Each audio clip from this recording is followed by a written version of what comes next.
Estimados hermanos, radioyentes y televidentes, nuevamente en nuestro programa y en nuestros mensajes franciscanos, que entiendo que han de ser, o quisiéramos que sean, exclusivamente para utilidad y pensar en nuestra realidad. Se nos dice con frecuencia que nosotros debemos ser como turistas.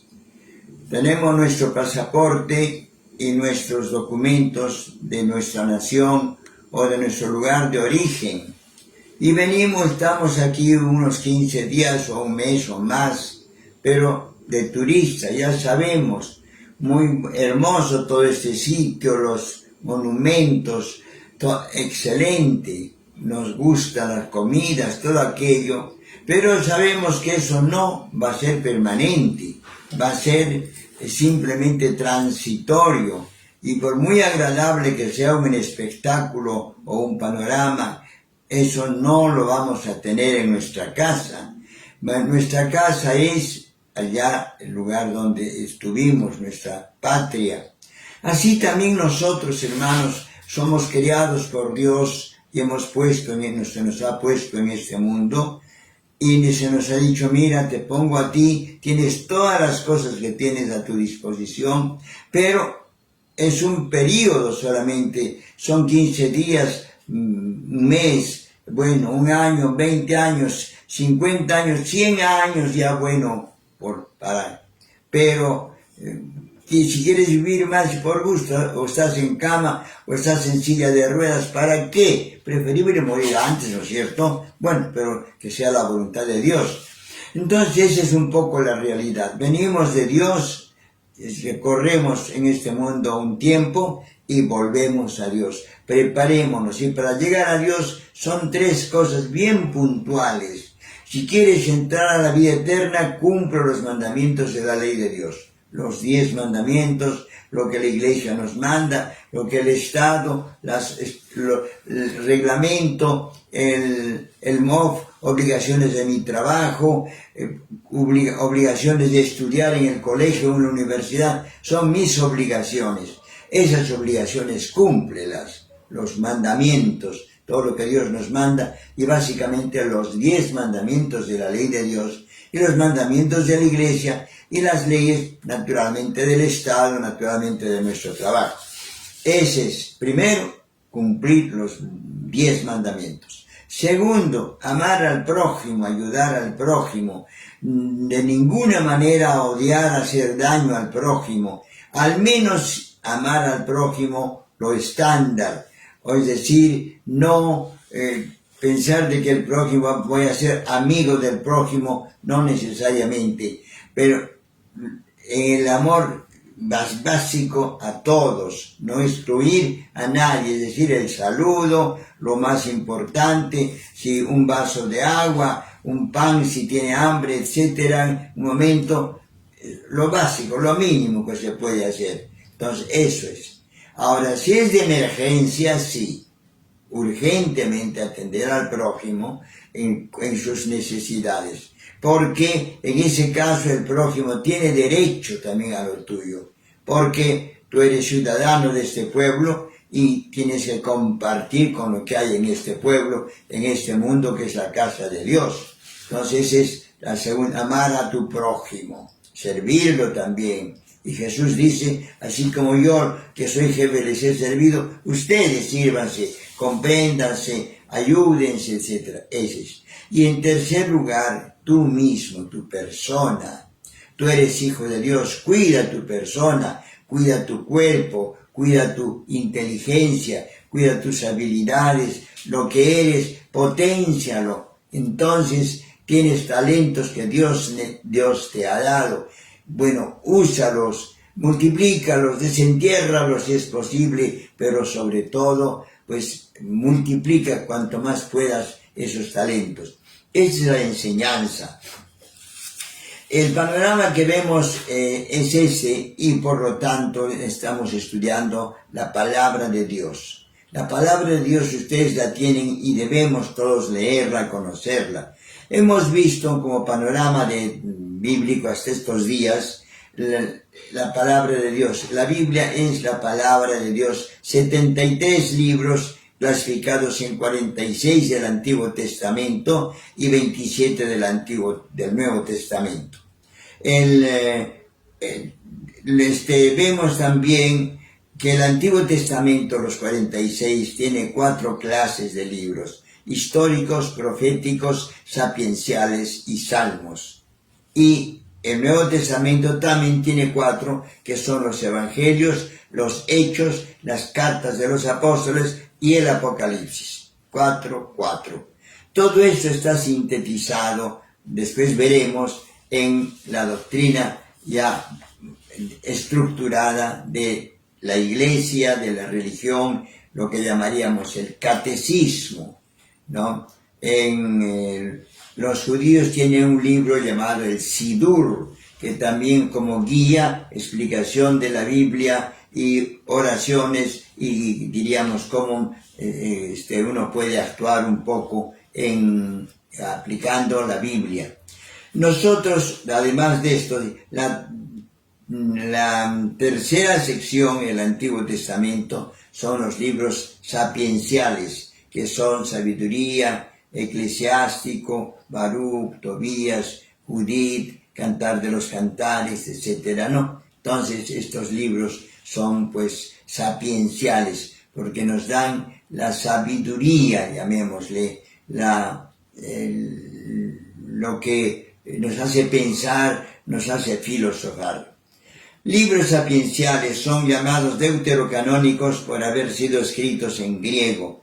Los cristianos no católicos los denominan apócrifos, pero los aceptan también como en segundo lugar. Nosotros los llamamos más bien deuterocanónicos, no apócrifos, sino aceptados en segundo momento, históricamente. Aclaramos que la Biblia no existió siempre. Por muchos siglos la palabra de Dios fue únicamente lo que entregaban oralmente a los sacerdotes y profetas.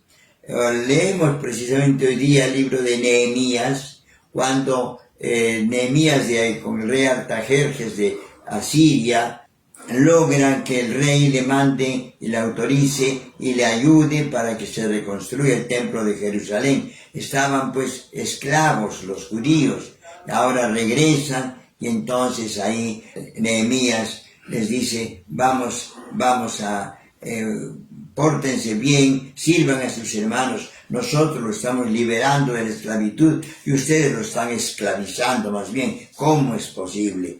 Tienen que jurar de que vamos a ser hermanos. Entonces, hermanos, este es un poco lo que se nos presenta. Aclaramos que a la Biblia, como decíamos, por muchos siglos la palabra de Dios fue únicamente lo que enseñaban los sacerdotes. Fue solo después de la destrucción de su nación judía por los romanos el año 63 con Pompeyo, ¿no? Antes de Cristo, cuando los fariseos convocaron después un concilio en Jamnia, más o menos el año 95 después de Cristo. Entonces recién viene ya un poquito decir qué libros son y cuáles no. También los apóstoles usaron la Biblia griega sin hacer distinción entre sus diversos libros. Por lo tanto, después el canon se ha establecido todos los libros. Con motivo de la venida de Cristo y todo lo que se decía de Cristo, aparecieron libros, por decir, legendarios. En la vida de San Francisco tenemos una serie de libros muy bonitos, legendarios, que no son históricos propiamente, pero sí revelan cómo se vivió ese ambiente, ¿no? Pero tienen su valor. Para nosotros las florecillas tienen gran valor. No son históricos, pero sí vemos que era por lo que se vivía y cómo eran los primeros tiempos franciscanos. En la Biblia también encontramos de que hay estos libros, diríamos, que no son estrictamente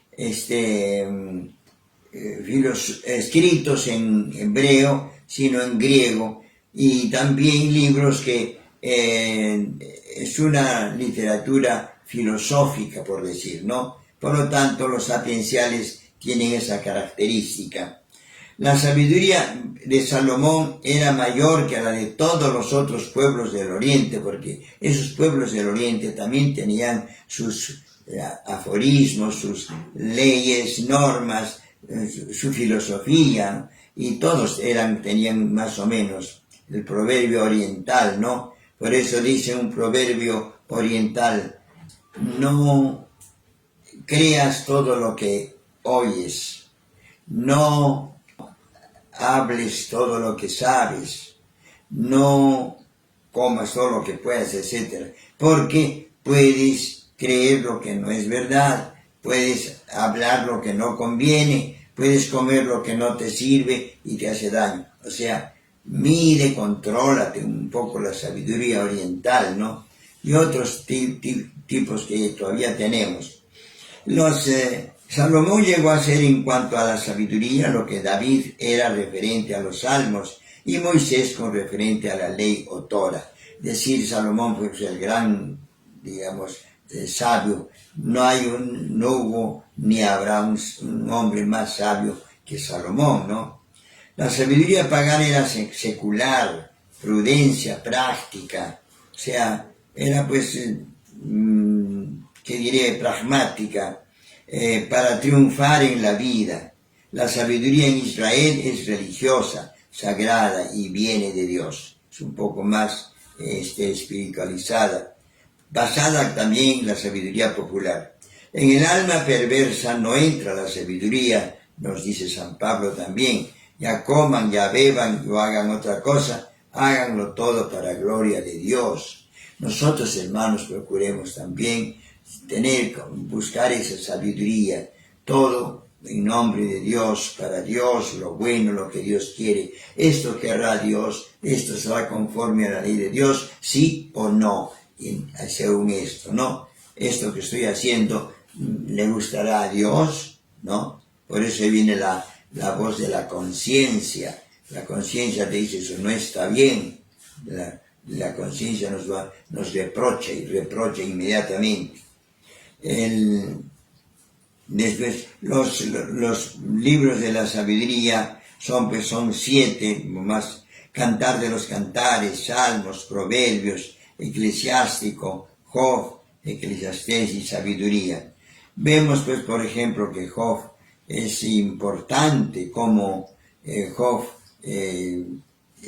sabiamente dice: Dios me lo dio, Dios me lo quitó, bendito sea el nombre de Dios. Porque todo lo que tengo me lo ha dado Dios, todo lo que está aquí no lo he conseguido yo, sino me ha venido para que yo aproveche de ello. Dios me lo dio. Si me lo quita, bendito sea el nombre de Dios. Un poco muy fuerte, ¿no es verdad? Un poco espartano parece que fuera, ¿no? Entonces, Salmos, Proverbios, Eclesiástico, Job, Eclesiastés y Sabiduría. Los libros de la sabiduría, por eso se llama por sabiduría. Como aplicación, ¿qué podríamos decir? Leamos estos libros con espíritu de fe y apreciando su contenido. Pero léanlos, cojan en su Biblia, interesante, ¿no? Job nos enseña una sabiduría profunda ante la adversidad. Y ahí viene, bueno, él sabe que ha obrado bien y Dios no siempre castiga, no siempre castiga el mal, sino que también prueba el bien. Por eso en el Evangelio se nos dice que el árbol malo lo corta Dios. El árbol bueno lo poda Dios. ¿Para qué? Para que dé más fruto. O sea, le hace sufrir para que produzca más, para que reaccione. Lo poda. También en nosotros, ¿no? Es la sabiduría popular.